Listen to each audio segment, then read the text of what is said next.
بسم اللہ الرحمن الرحیم۔ السلام علیکم معزز ناظرین۔ دوستو، آج کی اس ویڈیو میں ہم قصہ حضرت صالح علیہ السلام پڑھیں گے۔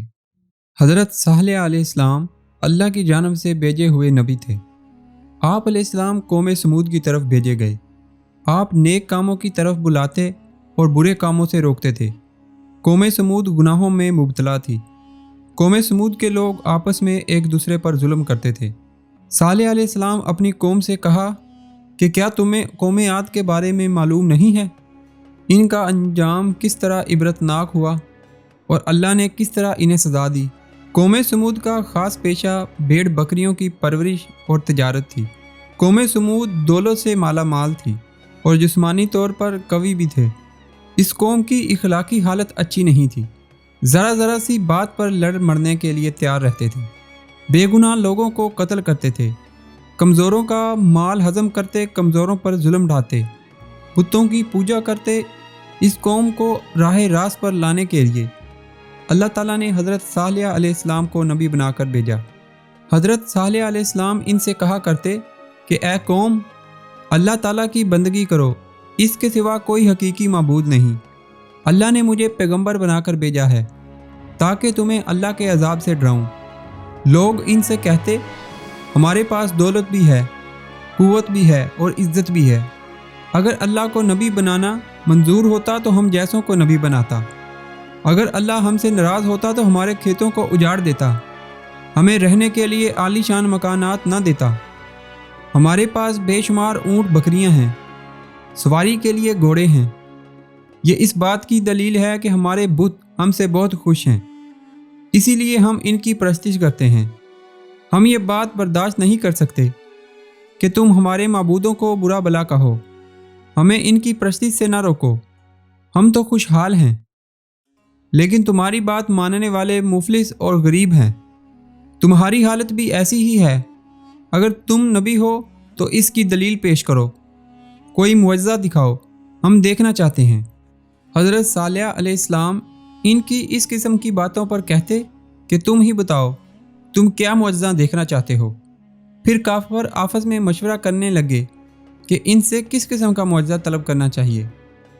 پھر سب نے اتفاق رائے سے کہا کہ تم ان پتھروں سے ایک اونٹنی پیدا کرو، اور اونٹنی بھی ایسی ہو کہ وہ ساتھ ساتھ بچہ بھی دے اور ہم اس کا دودھ بھی پئیں۔ حضرت صالح علیہ السلام نے اللہ سے دعا کی۔ جلد ہی دعا قبول ہوئی۔ پتھروں کے اندر سے ایک اونٹنی نمودار ہوئی۔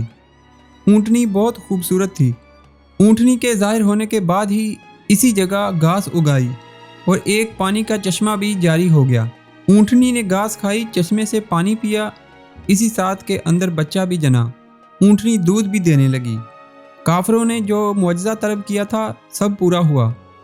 پھر حضرت صالح علیہ السلام نے اپنی قوم سے کہا کہ تم لوگ جو چاہتے تھے اللہ نے اسے پورا کر کے دکھایا۔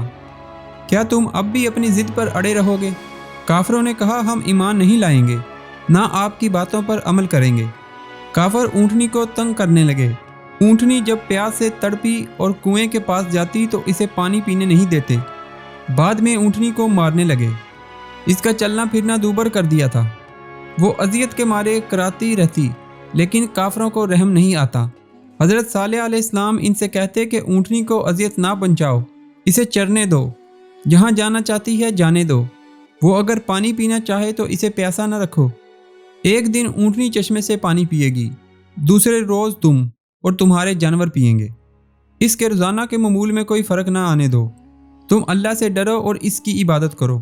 تم جو کچھ کھاتے پیتے ہو وہ سب کچھ اللہ ہی دیتا ہے، یہ سب کچھ اسی کا کرم ہے۔ تمہارے بت تمہارے کوئی کام نہیں آتے۔ قوم سمود باز نہ آئی، نہ حضرت صالح علیہ السلام کی باتوں پر عمل کیا۔ ایک روز اچانک حضرت صالح علیہ السلام کی اونٹنی کو قتل کر دیا۔ قتل کی خبر جب آپ علیہ السلام کو ملی تو آپ علیہ السلام صدمہ سے نڈال ہو گئے۔ آپ کی آنکھوں سے آنسو جاری ہو گئے۔ پھر آپ نے اپنی قوم سے فرمایا، ان قریب تم پر اللہ کا عذاب آنے والا ہے، تم اس عذاب سے نہ بچ سکو گے۔ اس کے بعد ہی آسمان پر بادل گرجنے لگے۔ پھر بجلی چمکی، اس کڑک اور گرج کی آواز سے پوری قوم ہلاک ہو گئی۔ جو لوگ آپ علیہ السلام پر ایمان لائے تھے اللہ نے انہیں بچا لیا۔ جو لوگ اس تباہی سے بچ گئے وہ عرب کے مختلف علاقوں میں آباد ہو گئے۔ قوم سمود کی تباہی اور بربادی کے آثار حجاز اور شام کے درمیان سامان عبرت کے نشان چھوڑ گئے۔ غزوہ تبوک کے بعد جب اسلامی لشکر تباہ شدہ آبادی سے گزر رہا تھا تو انہیں پانی کی ضرورت پڑ گئی۔